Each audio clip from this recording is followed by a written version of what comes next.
ठीक है, स्टार्ट करते हैं। हेलो स्टूडेंट, आप लोग कैसे हैं? उम्मीद है कि आप लोग अच्छे होंगे और आपकी प्रिपरेशन जोरों शोरों पर होगा। और ऐसा ना हो कि होली आ रहा है तो होली का आनंद लेना है, लेकिन साथ में आपकी स्टडी भी जारी होनी चाहिए। और हम लोग का जो कल शेष करेंट बचा हुआ था उसी का अगला हिस्सा है। और आज जो 4 तारीख का करेंट होगा वो मैं दोनों बताऊंगा। बचे हुए 3 मार्च और शेष 4 मार्च दोनों का आज मतलब आपका करंट अफेयर्स मिलेगा। आज जो हमारा कल वाला बचा हुआ था, एक न्यूज था, अदानी और शेयर बाजार पर सुप्रीम कोर्ट ने एक समिति का गठन किया है, ये हमारा न्यूज था। तो वह न्यूज क्या है, हिंडनबर्ग रिपोर्ट पर था, क्योंकि बीच में आपको न्यूज चर्चा में था हिंडनबर्ग रिपोर्ट। तो आपका एक चीज इसको समझना है कि हिंडनबर्ग रिपोर्ट क्या है, एक इसमें जानकारी आपको मिल जाएगा। और हिंडनबर्ग रिपोर्ट आने के बाद ही अदानी ग्रुप जो कंपनी है शेयर बाजार का, काफी गिरावट आया उसके शेयर के कारण। इस पर रिपोर्ट तो पहले की हिंडनबर्ग रिपोर्ट क्या है, उसने क्या कहा, और इसी के बाद क्या हुआ कि सर्वोच्च न्यायालय में जनहित याचिका आ गई। और जनहित याचिका आने के बाद क्या हुआ है कि एक कमेटी बनाया गया, 6 सदस्यीय कमेटी बनाया गया। ये इतना आपको जानकारी मिलेगा। और साथ में सुप्रीम कोर्ट ने कहा है कि सेबी अपना काम अच्छे से करे जो जांच पड़ताल कर रहा है। तो थोड़ा बेसिक जानकारी हम सेबी के बारे में भी आपको दे देंगे, तो ये पूरा एरिया आपका कंप्लीट हो जाएगा। पहला कि हमने लिखा है कि हिंडनबर्ग रिपोर्ट आखिर है क्या। यह एक वित्तीय शोध करने वाली कंपनी है। बस ध्यान रखना है कि हिंडनबर्ग रिपोर्ट के बारे में, हिंडनबर्ग के बारे में पूछे तो बताना है कि यह एक वित्तीय शोध करने वाली कंपनी है जो इक्विटी, क्रेडिट और डेरिवेटिव मार्केट के आंकड़े को विश्लेषण करती है। और यह वैश्विक स्तर का संगठन है। इसकी स्थापना 2017 में हुआ। सीधा आपको बताना हिंडनबर्ग क्या है, तो सीधा जानकारी देना है कि सर एक वित्तीय शोध करने वाली कंपनी है जो शेयर मार्केट से रिलेटेड वैश्विक स्तर पर शोध करते रहती है और आंकड़े का इकट्ठा करते रहती है, जिसकी स्थापना 2017। बस इतना बताना है। तो अब न्यूज में कैसे आया, जब ये शोध कर रही थी तो हिंडनबर्ग रिपोर्ट जब प्रकाशित किया गया तो उसमें कहा गया कि अदानी समूह जो है, अदानी जो ग्रुप है, वह क्या कर रहा है कि कई वर्षों से, कई दशकों से शेयरों की हेराफेरी और अकाउंट की धोखाधड़ी के मामले में शामिल है। अब सोचिए कि इतनी बड़ी देश की कंपनी जिसका शेयर मार्केट लॉकडाउन की स्थिति में काफी प्रोग्रेसिव रहा, काफी विकास हुआ, अब इस पर यह जब न्यूज आया तो शेयर मार्केट धराशायी होने लगा, कई लोग की पैसा उसमें डूबने लगे। यह देश के लिए, अर्थव्यवस्था के लिए नुकसानदायक था। यह न्यूज आया। न्यूज आने के बाद है कि रिपोर्ट में, जब रिपोर्ट आया तो इसमें गिरावट आने लगा, शेयर में गिरावट आने लगा, और इससे निवेशकों का भविष्य प्रभावित हुआ। और प्रभावित होने के कारण ही जनहित याचिका सुप्रीम कोर्ट में आई। तो सुप्रीम कोर्ट ने यह तय किया कि एक ग्रुप बना दिया जाए, जिससे कि 6 सदस्यीय कमेटी बना दी गई है, जिसमें कि वह ऐसा सुझाव दे जिससे कि आने वाले समय में निवेशकों का जो निवेश है वह सुरक्षित रह सके और देश की अर्थव्यवस्था अच्छे से चले। यहाँ तक की बात समझ में आया। तो हमने कहा कि सुप्रीम कोर्ट ने जो 6 सदस्यीय अदानी समूह के लिए जो समिति बनाई है उसके अध्यक्ष या अध्यक्षता करेंगे अभय मनोहर सप्रे। तो याद रखना है कि उनके अध्यक्ष का नाम क्या है, अभय मनोहर सप्रे महोदय है। अब इसमें 5 सदस्य और लोग हैं, 5 और हो जाएंगे। ओपी भट्ट हैं एक सदस्य, जो पूर्व सेबी के चेयरमैन रह चुके हैं, यह भी याद रखिएगा मैचिंग में। जेपी देवधर साहब हैं दूसरा, यह पूर्व न्यायाधीश बंबई हाई कोर्ट के रह चुके हैं, यह भी ध्यान रखना है। तीसरा जो मेंबर है केवी कामत साहब हैं, यह पूर्व चेयरमैन इंफोसिस के रह चुके हैं, यह भी ध्यान रखने की जरूरत है। नंदन नीलेकनी साहब इंफोसिस के सह संस्थापक हैं, यह याद रखिएगा। और सोमेश्वर सुंदरम, यह वरिष्ठ वकील है। ये 6 लोग होंगे। तो एक अध्यक्ष का नाम और हमने 5 मेंबर का नाम और पहले वो किस पेशे से जुड़े हुए हैं। हो सकता है मे भी कि स्टेट के दृष्टिकोण से इसमें से कोई भी मैचिंग पूछा जा सकता है। ऐसा स्टाइल में ज्यादातर Uttar Pradesh public service commission में क्वेश्चन पूछे जाते हैं, इसलिए ये फॉर्मेट था। साथ ही हमने कहा कि सुप्रीम कोर्ट ने कहा है कि सेबी अपना जांच पड़ताल का काम जारी रखे, यह भी लाइन याद रखना है। अब बात आई कि सेबी, तो सेबी में बहुत ज्यादा नहीं, 2 डाटा आपको याद रखना चाहिए।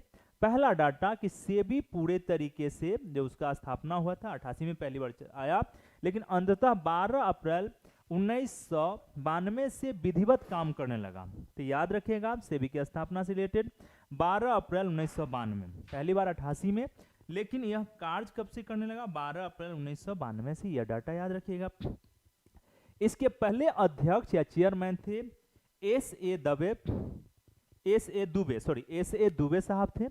वर्तमान पूछे कि सेबी के चेयरपर्सन कौन है, तो बताना है कि माधवी पुरी बीच है, यह भी आपको लिखा हुआ है।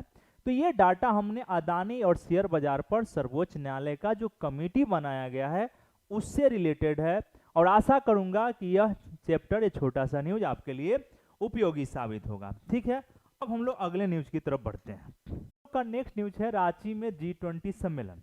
जो हमारा अगला न्यूज है, रांची में G20 सम्मेलन जो काम का, देखिए बात ऐसा है कि वित्त मंत्री का सम्मेलन कर्नाटक में हुआ, वह सफल रहा, तो वहां भी आपको ध्यान रखना है, एक लाइन कि वह सक्सेस नहीं हो पाया। दूसरा कि विदेश मंत्रियों का सम्मेलन भी सक्सेस नहीं हो पाया। उसी क्रम में आया कि रांची जो स्टेट स्तर पर है कि G20 सम्मेलन, यह भी आपको याद रखना है, क्योंकि स्टेटमेंट कहां से उठाएगा कोई पता नहीं है। तो इसमें हुआ क्या है कि रांची में जो G20 सम्मेलन हुआ है, इसमें आयोजित बैठक में अक्षय ऊर्जा, पर्यावरण और विकास पर, रिन्यूएबल एनर्जी से रिलेटेड था यह बैठक। यह ध्यान रखिएगा। एक डाटा उसमें मिला है कि CSIR के महानिदेशक डॉक्टर क्लैश सेल्वी हैं, यह भी याद रखिएगा।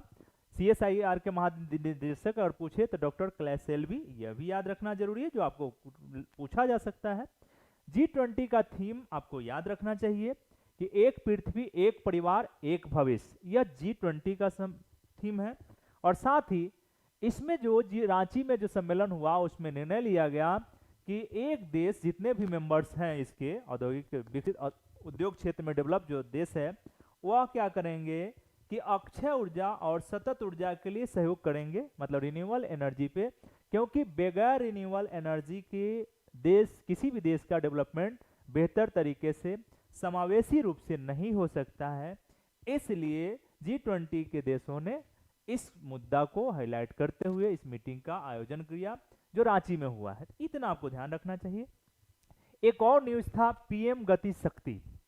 PM गति शक्ति, तो PM गति शक्ति जो योजना है उससे कैसे हम याद करें, किस प्रकार से याद रखें।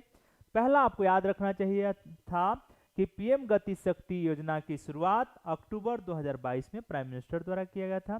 प्राइम मिनिस्टर साहब ने किया। एक तो शुरुआत को याद रखें कि अक्टूबर 2022 पहला। दूसरा, इससे क्वेश्चन क्या हो सकता है कि इसका उद्देश्य क्या था, इस योजना को शुरू करने के क्या उद्देश्य थे। तो मैंने 3 उद्देश्य मुझे जो काम का लगा मैंने निर्धारित किया है। इस तीनों पे आप किसी भी एग्जाम के लिए इस डायमेंशन में पूछे जा सकते हैं। क्वेश्चन होगा, उसका उद्देश्य पूछे जा सकते हैं, उसका शुरुआत पूछा जा सकता है, उसका लाभ पूछा जा सकता है। इसी तरीके से क्वेश्चन पूछे जाते हैं। तो उद्देश्य में पहला है लॉजिस्टिक पर आने वाली खर्च को कम करना, पहला। कार्गो हैंडलिंग कैपेसिटी को बढ़ावा देना, दूसरा उद्देश्य है। तीसरा है कि हम लोग सामान जो एक स्थान से दूसरे स्थान पर गुड्स को ले जाते हैं, उसको ले जाने में जो टाइम अधिक लगता है उसको कम करना। 3 हमारा उद्देश्य है, ध्यान रखना है। और 3 उद्देश्य के साथ साथ यह जो योजना है 100 लाख करोड़ का है। कितने का है? 100 लाख करोड़ का है। और अभी देखे होंगे कि आर्थिक सर्वे और बजट में भी इस योजना की चर्चा की गई है। इसलिए आपके एग्जाम के दृष्टिकोण से, इससे राइटिंग के दृष्टिकोण से इसके डाटा का आप यूज कर सकते हैं PM गति शक्ति योजना। तो ये आप 4-5 डाटा को PM गति शक्ति योजना को याद करके रखें कि 2022 में शुरू हुआ है। इसका उद्देश्य ये उद्देश्य है और इसमें आर्थिक सर्वे बजट में इसकी चर्चा की गई है। 100 लाख करोड़ का ये योजना है। बस आप इतना याद रखेंगे, PM गति शक्ति योजना। ये हमारा न्यूज था। अगला जो आपका न्यूज है 3 तारीख का है, 3 मार्च में श्री अन्न के बारे में काफी चर्चा हो रहा है। तो ये क्या है भाई? तो पहला श्री अन्न के बारे में कि वित्तीय वर्ष 2023-24 में मोटे अनाज को बढ़ावा देने के लिए देश में श्री अन्न योजना की शुरुआत की गई। पहला स्टेटमेंट कंप्लीट हो गया कि वित्तीय वर्ष 2023-24 में मोटे अनाज को बढ़ावा देने के लिए श्री अन्न योजना शुरू की गई है। फर्स्ट स्टेटमेंट ये आपका कंप्लीट हो गया। दूसरा कि इस मोटे अनाज में किस किस की जगह मिला है? तो भाई ज्वार, बाजरा, रागी, सांबा, कंगनी, चीना, कोदो, कुटनी और कुट्टू को शामिल किया गया है। यह भी याद रखिएगा, क्योंकि हो सकता है कि पूछ दे आपसे कि निम्नलिखित मोटे अनाजों में कौन शामिल नहीं है, तो इसलिए स्टेटमेंट को, दूसरा स्टेटमेंट को कंप्लीट करके रखा जाए। तीसरा जो स्टेटमेंट है कि 2023 को संयुक्त राष्ट्र संघ ने मोटे अनाज का वर्ष घोषित किया हुआ है, तो तीसरा लाइन आप याद रखेंगे इसमें। चौथा जो लाइन है कि 2023 में जो डाटा है कि मोटे संपूर्ण तरीके से पूरे मोटे अनाज में कई सारे अनाज आते हैं, उत्पादन के स्तर पर कर्नाटक प्रथम स्थान में है, तो यह भी याद रखिएगा। यह 4.3 अन्न योजना से रिलेटेड जो मुझे लगा कि आपको काम के दृष्टिकोण से बताना चाहिए, तो मैंने इसको लिखा। कोई दिक्कत नहीं, किसी को कोई परेशानी नहीं। एक व्यक्ति है एस अहमदी।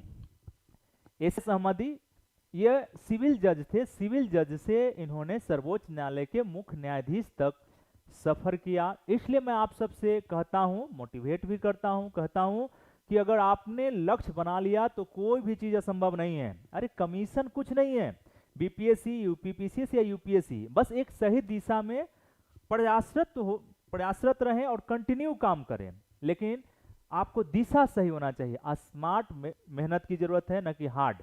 ठीक है, स्मार्ट मेहनत करेंगे तो आप निश्चित है अपने लक्ष्य तक पहुंच जाएंगे। तो एस अहमदी साहब की मृत्यु हो गई है और यह वर्ष 1994 से 97 तक भारत के मुख्य न्यायाधीश रहे हैं। तो यह आपको ध्यान रखने की जरूरत है, वनडे एग्जाम के दृष्टिकोण से पूछे जा सकते हैं।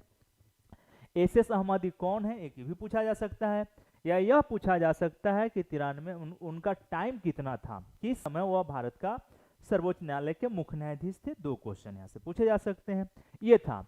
एक और शतरंज से न्यूज था, खेल पेज पे आप देखे होंगे कि खेल पेज से न्यूज था कि अखिल भारतीय शतरंज महासंघ के जो अध्यक्ष है संजय कपूर। तो पहला कि अखिल भारतीय महासंघ के अध्यक्ष कौन है, तो संजय कपूर है। एक ये क्वेश्चन हो सकता है। अब इनको क्या हुआ है कि मोस्ट एक्टिव फेडरेशन, सबसे सक्रिय महासंघ, अखिल भारतीय जो एशिया महादेश में, इस पूरे एशिया महादेश का उसने कहा कि पूरे एशिया महादेश में अखिल भारतीय शतरंज महासंघ काफी एक्टिव है, इसलिए active federation, most active federation, सबसे सक्रिय महासंघ का पुरस्कार दिया गया है। पुरस्कार दिया गया है जी। तो यह न्यूज आपको याद रखना चाहिए खेल के दृष्टिकोण से, क्योंकि छोटा छोटा न्यूज ही आपको करेंट अफेयर्स को बेहतर करने का काम करेगा। अब हम लोग बढ़ते हैं, अभी लास्ट न्यूज है अगले तरफ से, राष्ट्रीय सांख्यिकी कार्यालय का अगला न्यूज है हमारा। हम लोग का अगला न्यूज है, नेक्स्ट न्यूज है राष्ट्रीय सांख्यिकी कार्यालय, NSO, नेशनल स्टैटिस्टिक्स ऑफिस। यह कैसे 2019 में बना, इसका प्रक्रिया क्या था, कैसे स्टेप बाय स्टेप लिखा हुआ है।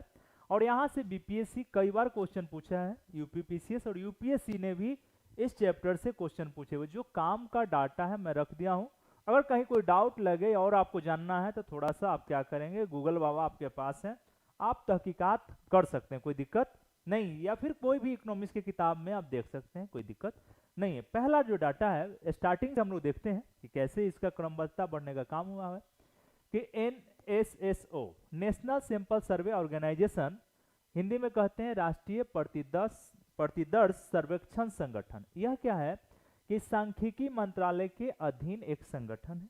ठीक है, इसी पर क्वेश्चन था बीपीएससी में। अभी आपको मतलब 12 फरवरी का जो 68 बीपीएससी हुआ है उसी रिलेटेड यहीं से आपका क्वेश्चन था। तो इसलिए मैंने कहा कि कोई भी चीज को अगर पढ़ा जाए तो बहुत बारीकी से पढ़ना चाहिए। दूसरा क्या है कि अब इसका नाम बदल दिया गया है, NSSO का राष्ट्रीय प्रतिदर्श सर्वेक्षण कार्यालय कर दिया गया है, नेशनल सैंपल सर्वे ऑफिस हो गया है NSSO का नाम। ठीक है, दूसरा लाइन याद रखिएगा। तीसरा कि NSSO का जो स्थापना हुआ था 1950 में हुई थी, तो 1950 के डाटा का। अब इसका उद्देश्य क्या था, NSSO का जो उद्देश्य क्या होगा स्थापित करने के, आर्थिक और सामाजिक क्षेत्र पर नीति निर्माण, कार्यक्रम कार्यान्वयन और सार्वजनिक सक्षम के लिए क्या है कि सांख्यिकी आंकड़े इकट्ठा करना, यह इसका उद्देश्य था। आर्थिक और सामाजिक क्षेत्र से रिलेटेड जितने भी मुद्दे हैं इसी से रिलेटेड क्वेश्चन था, आपको समझने की जरूरत थी। और यह आर्थिक और सामाजिक क्षेत्रों के जितने भी नीति बनाए जाते हैं उससे रिलेटेड क्या डाटा चल रहा है, क्या आंकड़ा चल रहा है, क्या डेवलपमेंट हो रहा है। और गरीबी है, बेरोजगारी है, तो कितना गरीबी है, कितना बेरोजगारी है, सारे डाटा इकट्ठा करने का काम करता है। इसी उद्देश्य के लिए एनएसएसओ का स्थापना किया गया था 1950 में। यहाँ तक कोई दिक्कत नहीं है। फिर आगे चल के क्या हुआ, रंगराजन समिति ने सुझाव दिया, 2001 के आसपास में गठित हुआ था रंगराजन समिति। जो इनके सुझाव पर ही 1 जून 2005 को राष्ट्रीय सांख्यिकी आयोग एनएससी का गठन कर दिया गया था। ठीक है, याद रखिएगा, गठन किया गया था। आगे चल के क्या हुआ कि भारत सरकार ने क्या किया कि 2019 की घटना है, भारत सरकार ने 23 मई 19 को आदेशानुसार एनएसएसओ और सीएसओ के विलय के माध्यम से राष्ट्रीय सांख्यिकी कार्यालय, याद रखिएगा, नेशनल स्टैटिस्टिकल ऑफिस एनएसओ, जिसकी हम चर्चा कर रहे थे, का गठन की मंजूरी दे दी गई है। यहां तक तो ये क्रम ऑर्डर में आपको न्यूज को गैदर करके रखना चाहिए। उम्मीद है कि इससे भी आपको डाटा मिल जाएंगे। अगर जिनके पास नॉलेज नहीं भी होगा, इतना डाटा की जानकारी तो आपको आ ही गया होगा और यह एक समझ डेवलप करने का काम करेगा। अब हम लोग आते हैं 4 मार्च 2023 की न्यूज की तरफ।